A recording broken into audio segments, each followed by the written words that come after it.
G'day.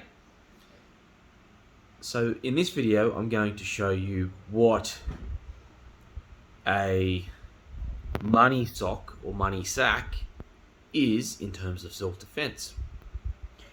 Note that today I've got enough money or coins saved that I'm going to go use it to swap it for notes or buy stuff with it. So it's a good time for me to show you, to give you an example of how to use it's not a money sock or sack, it's a coin sock or sack. So how to use a coin sock or sack as a self-defense item. Note that you shouldn't be carrying this around as a self-defense item except in a real urban survival situation. It's very simple. This is my sleeping bag cover, so this will work. All you've got to do is spin it, keep spinning it. I'm trying to do this with one hand.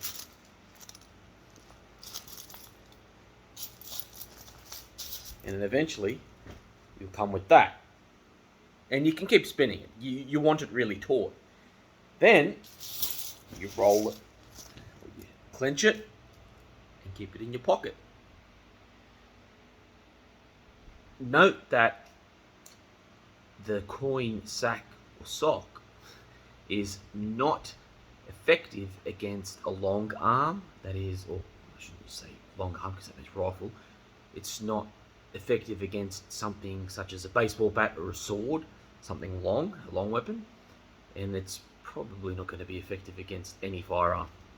But it used properly, it is highly effective against somebody armed with a knife, even a person armed with a 30 or 40 centimeter cleaver, because this generally has greater distance it can cover. So that's about 35 centimeters long. They're about 35 to 38 centimeters long.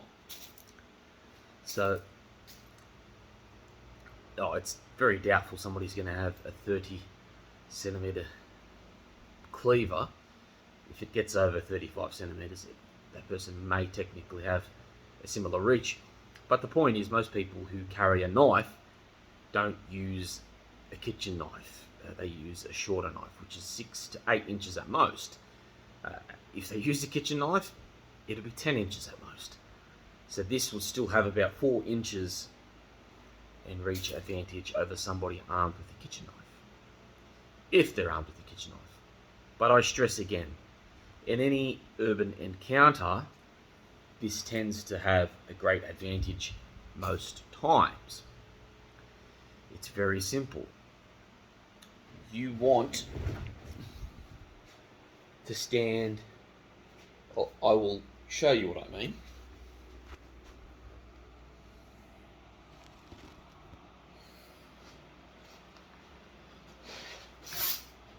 Now I can roll it up, roll it.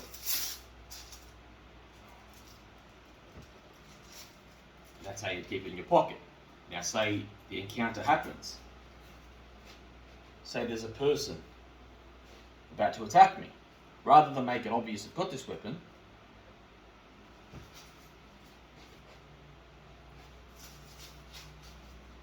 I would let him approach me as if I'm unarmed. You won't know what it is.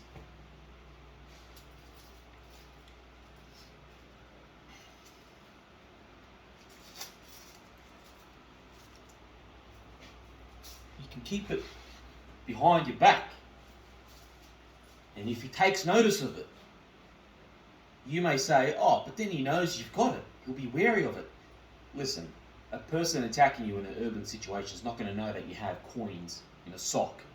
That is much more harder than any clenched fist and could easily knock you out, even if used by a relatively wimpy person, or a scrawny person, I should say. You can, if he's taking note of what you've got, even ask, what's that? You just say things like, don't steal my money, don't take my money, please, please. Immediately, he won't think that what you've got in your hand is a threat. He may even think you're trying to protect something. So what you've got to do is, as he comes forward, keep sliding back. What you want is your normal reach with a punch, just nipping his face, plus 30 centimeters. So you're here. At this position, especially if he doesn't even know you've got something, all you've got to do is go whack, and very fast. Because what most people do when you're too far to punch them in the face or hit them with something, they don't tend to be ready for the punch. They tend to have an open stance. Even boxers, if you watch them in the ring, they'll have their guard down a little. Some of them are still like this, but they're relatively unprotected at the side, and this is very flexible. In most cases, though, if you're too far to hit them in the face with a punch, they will perceive there's no danger, which is horribly incorrect when you've got your friend the coin sock or sack. In this case, I'm using a sleeping bag cover. So there it is. That's about 35 centimeters. And let me tell you, that will knock you out. If it comes from me, it could probably kill you. It's going to be very quick. I'm not going to do it full hard because it can come loose. Sometimes it will sometimes come loose when it smashes against the person's head. And you just... They're not going to block that. It's just going to bang and they're out. Problem solved. If possible, render the person first aid, even if they're the assailant. That's the type of person I am. You've just got to assess the situation.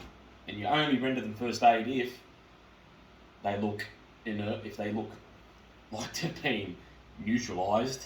The threat neutralised, that is, not dead. Them actually neutralised, as in dead. But you want them to be inactive. You want them to be disarmed, and that's when you afford first aid. If possible, there might be some survivor situations where that person's got other friends waiting, or it may just be unreasonable, but that's up to you to decide. Most oftentimes, if possible, I will render the person first aid. So, another tactic is if you know that the confrontation is going to occur, you just quickly go behind something where this cannot be seen and hold it like that. The person doesn't know you've got something in your hand. The person doesn't know that you've got any weapon in your hand. You've just got to... You can even put your hands in your pockets like this. Yeah, bro, what's up? What's wrong? Hey, man, is there a problem? You've got sack right here. You got your thumbs in your pocket here. Just looks like there's something over your hand. Doesn't look like anything suspicious.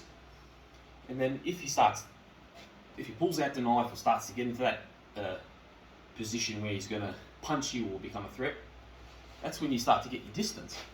As soon as you know you've got that distance, sack comes down, whack.